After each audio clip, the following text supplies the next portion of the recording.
Hey guys, I'm Brandon and welcome to Doomsday Clock on Exploring Earth's In-Depths. Now if you're unfamiliar, this is the 12-part Maxi-Series that basically bridges the universal gap, if you will, between the characters in the Watchmen universe and the comics from 1986 and 87 written by Alan Moore and drawn by Dave Gibbons, and brings those characters into the larger DC universe. Obviously also those characters are in and of themselves reimaginings of classic Charleston characters. So if you've ever wondered why Rorschach looks so much like The Question or Night Owl looks so much like Blue Beetle, maybe with a tinge of Batman in there, there's your answer. It's because when this concept was originally brought by Alan Moore to DC, he wanted to utilize some of these older Charlton characters that were sitting around, and of course he initially planned for that, but then pivoted away from that idea at the behest of DC.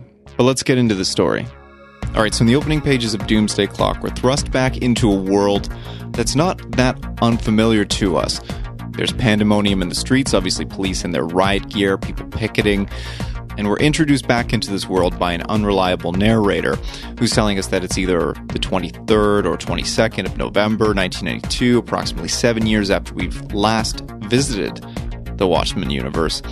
And at first glance, it doesn't seem all that different, but as you get into the panels, you start to see that, in fact, the world has changed, as Adrian Veidt, as Ozymandias did intend, and for a brief period of about 7 years, you actually did have peace.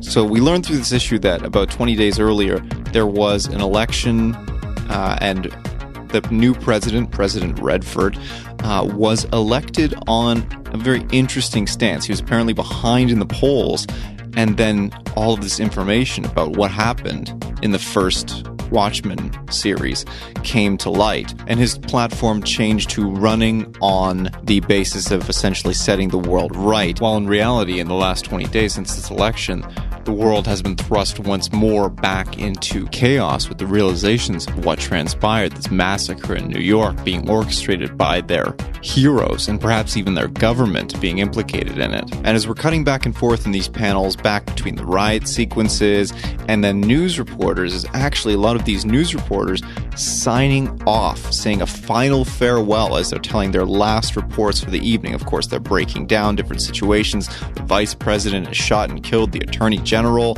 North Korea and Russia believe that the American government was implicated in Adrian Veidt's actions and subsequently are choosing to take military action towards the US and their allies. Russia's invaded Belarus and they're on the cusp of invading Poland.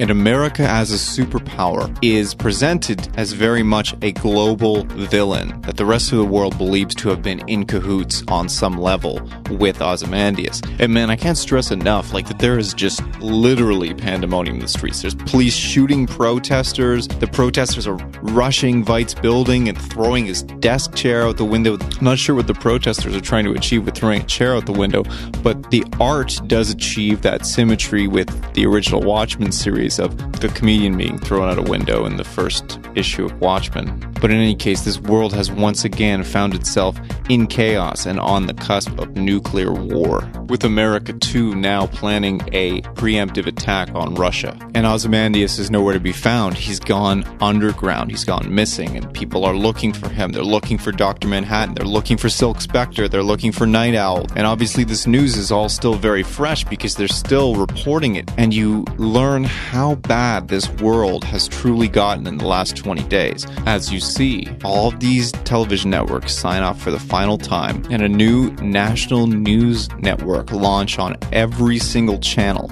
essentially denying Americans of their First Amendment rights. Freedom of the press is a huge thing. It's important that the government not meddle in the flow of information. Of course, they are doing that. This world has hit an all-new low.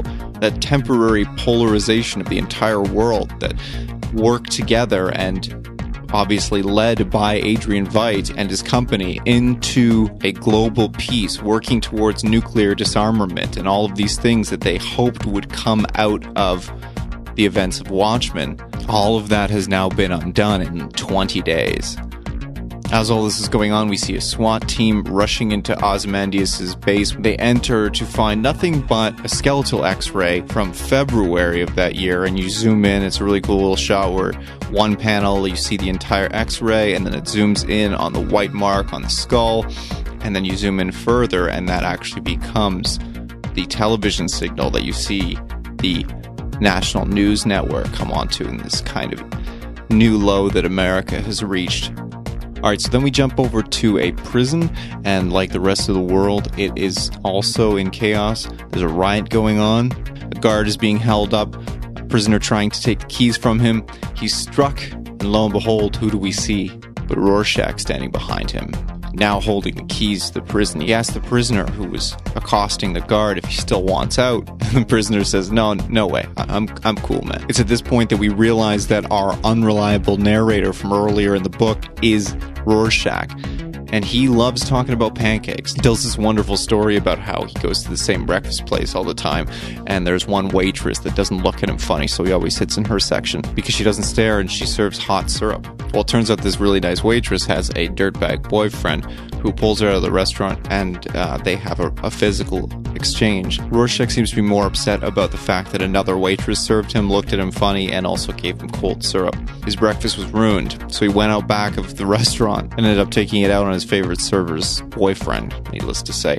And he can't remember if he told him or not, which again is just laying the groundwork to how reliable the information is coming from Rorschach, and if we should take it as such. Obviously, Rorschach being a guiding light through the initial run, there's an interesting contrast that John's chosen to make right out of the gate in the first issue, is that we should not believe this Rorschach. And obviously the other question right off the bat is this Walter Kovacs or is this somebody else? Soon enough we get that answer as Rorschach opens up a cell door. And by the way, this is beautifully contrasted against the backdrop of a nuclear strike that is also being posed as a preventative measure against Russia, because during this nuclear disarmament that first started during the 5 years that or 7 years rather peace that has just essentially ended in the last 20 days starting this book, the US really got an idea of how powerful Russia was on the nuclear weapons front, and they realized, of course, that,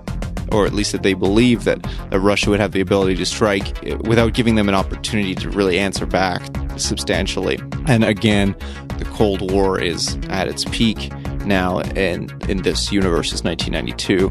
So as the bomb's ready to launch, Rorschach opens that door, and we have our first introduction to the marionette, Erica Manson, who is all too familiar with Rorschach, and she's a little concerned because apparently Rorschach has threatened her in the past. He tells her, different guy. She wants him to prove it. He removes his glove, and you see that he's considerably darker in complexion than our pale ginger friend, Walter Kovacs. So now we have a slightly taller African-American Rorschach, and that's all we're left to go on is just his exposed hand. He puts his glove back on. He hands Marionette an envelope, telling her that he has a job for her. And while she's interested, she's also confused. She opens the envelope to see a picture of her son. Needless to say, she freaks out. She threatens Rorschach. She asks, "Where's my son?" He says he doesn't know, but that his partner does, and she'll find out if she helps him with his job. After some thought, she reluctantly agrees, but says that she will not come unless her husband is also broken out. And so Rorschach agrees, and they head off to meet the mime, Marcos Mays. We're introduced to Marcos as a group of prisoners are beating a guard to a bloody pulp. One prisoner in particular decides to agitate Mime, who Marcos is clearly a mute, or at least chooses not to speak. These prisoners divert their focus from the now bloodied guard and begin beating on the mime. Rorschach and Marionette approach from the hallway above. She hollers down to Marcos, tells him to stop messing around. And so the next series of panels are just beautiful carnage as Mime destroys these guys, smashing their faces into cell bars, and all the guard can do is look on in terror. The whole exchange ending on a very theatrical pose from Mime and then a horrific close-up on his bloodied face, smiling maniacally. I love that panel so much. And the next sequence of panels is really interesting too, because now you have Mime refusing to leave without his weapons, and you have Marionette refusing to leave without him. So now they have another task inside the prison, and all this Rorschach wants to do is get on his way. The three approach a prison locker, and as it's open, it's revealed that there's absolutely nothing inside, and yet Mime still reaches in and he's pulling out these imaginary or at least invisible weapons, putting them into his invisible holster. At one point he even loads a gun, clicking the safety off. In any case, let's cut ahead. Rorschach finally gets the three of them outside the prison. As the riot continues inside, they approach his car, which is full of filth. Both of them remark he lives in the car. The car gives us absolutely zero clues as to who this person may be, and man, is that frustrating. And as they head across town in this disgusting car, you hear on the radio the warnings of the citywide evacuation that's going on, and of course they are the only car headed into the city as the roads are blocked solid coming out of New York. They enter the sewers, and after a few quick exchanges, they end up at a set of flood doors that probably look familiar to any Watchmen fans, because on the other side of them is Night Owl's lair, complete with Archie.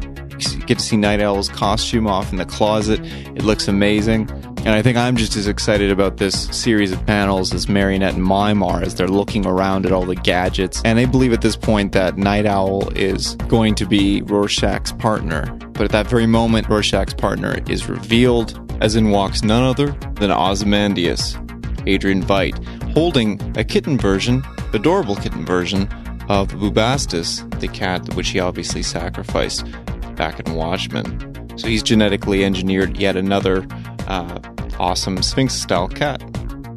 Baller.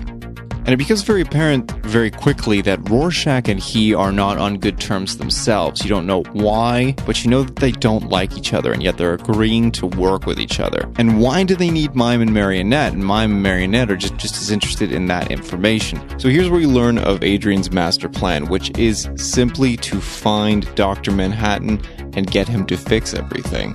Which, if I may say, for the smartest man in the world, kind of a bad plan, man. And you're reminded of Manhattan's words to Veidt when he said, "I'm leaving this galaxy for one less complicated."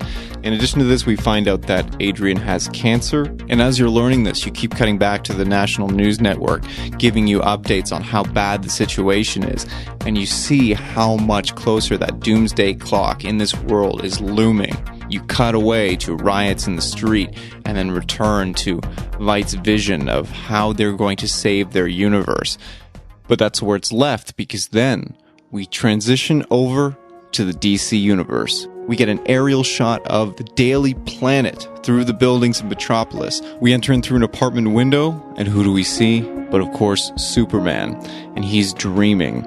And this whole sequence is beautiful as you come in through the window and you see his suit folded on a chair, his glasses on top of a book on the nightstand. And the angle shifts so that you're looking through Clark's glasses at him sleeping.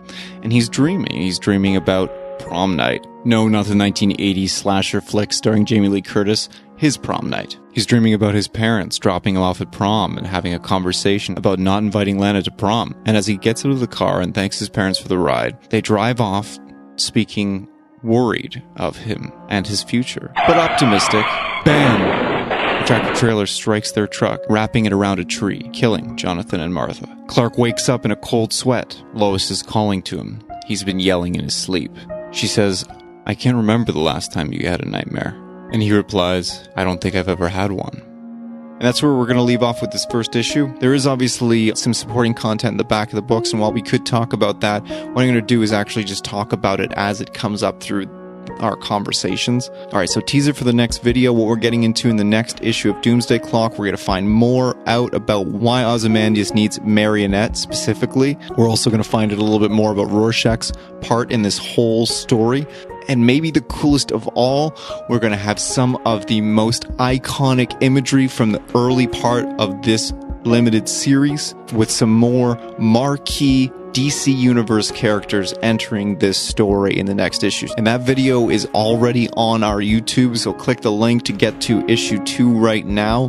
Doomsday Clock is written by Geoff Johns, illustrated by Gary Frank. Colors are by Brad Anderson, letters by Rob Leigh. Leave me a comment below what you thought about the first issue. I want to have a conversation about it.